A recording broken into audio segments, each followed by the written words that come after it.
Perkenalkan, nama saya Rina Mayanti, NIM 111232158, kelas manajemen Sabtu pagi. Di sini saya akan membahas tentang konsep dasar akuntansi. Akuntansi biasanya disebut sebagai bahasa bisnis. Akuntansi juga biasa disebut sebagai sistem informasi yang meliputi 3 aktivitas dasar seperti pencatatan, identifikasi, dan ringkasan atas kegiatan yang mempengaruhi kondisi keuangan pada organisasi atau bisnis yang sedang dijalankan. Terdapat 4 fungsi akuntansi, diantaranya yaitu fungsi yang pertama, dalam aktivitas bisnis perusahaan, akuntansi sebagai laporan-laporan, salah satunya untuk mengambil keputusan. Fungsi selanjutnya yaitu memberikan gambaran tentang kondisi keuangan perusahaan dari satu periode ke periode selanjutnya. Fungsi yang ketiga yaitu sebagai media komunikasi bisnis bagi para investor. Kemudian fungsi yang terakhir yaitu sebagai bentuk tanggung jawab kepada pemilik perusahaan atau pemegang saham. Di dalam konsep dasar akuntansi terdapat kelompok pengguna akuntansi, diantaranya yaitu kelompok pengguna akuntansi yang pertama yaitu pemilik usaha atau owner.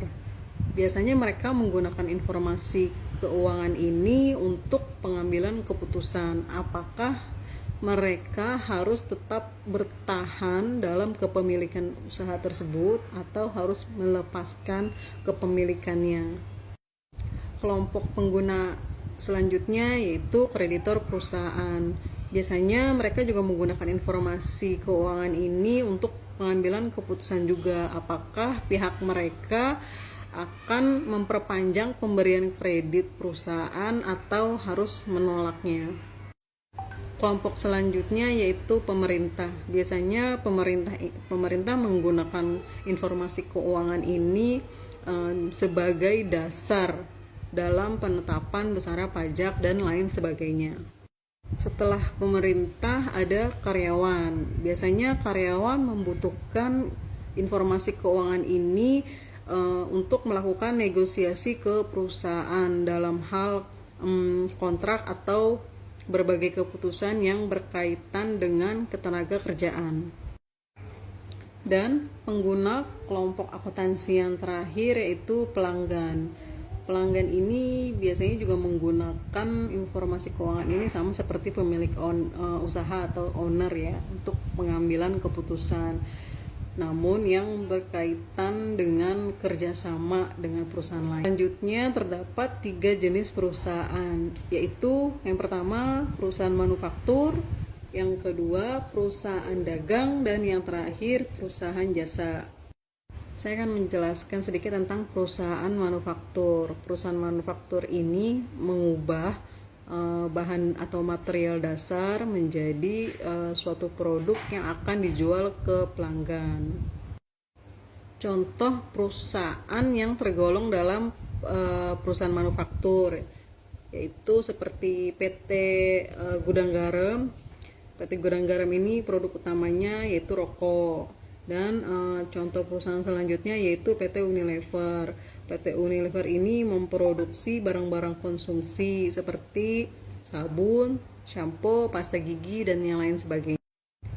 Kemudian saya juga akan menjelaskan sedikit tentang perusahaan dagang. Perusahaan dagang ini menjual produk ke pelanggan. Namun produk yang dijualnya ini bukan hasil buatan perusahaan itu sendiri, melainkan perusahaan ini membeli lagi ke perusahaan lain untuk dijual kembali ke pelanggan. Contoh perusahaan dagang ini seperti Alfa, Indomaret, Hypermart, dan lain sebagainya. Dan yang terakhir tentang perusahaan jasa. Perusahaan jasa ini pastinya berbeda dengan perusahaan manufaktur dengan perusahaan dagang. Perusahaan jasa tidak menawarkan produk atau barang, tetapi menawarkan jasa kepada pelanggan. Contoh dari perusahaan jasa yang sudah sangat familiar di sekeliling kita itu seperti Gojek. Nah, demikian presentasi dari saya tentang konsep dasar akuntansi. Terima kasih.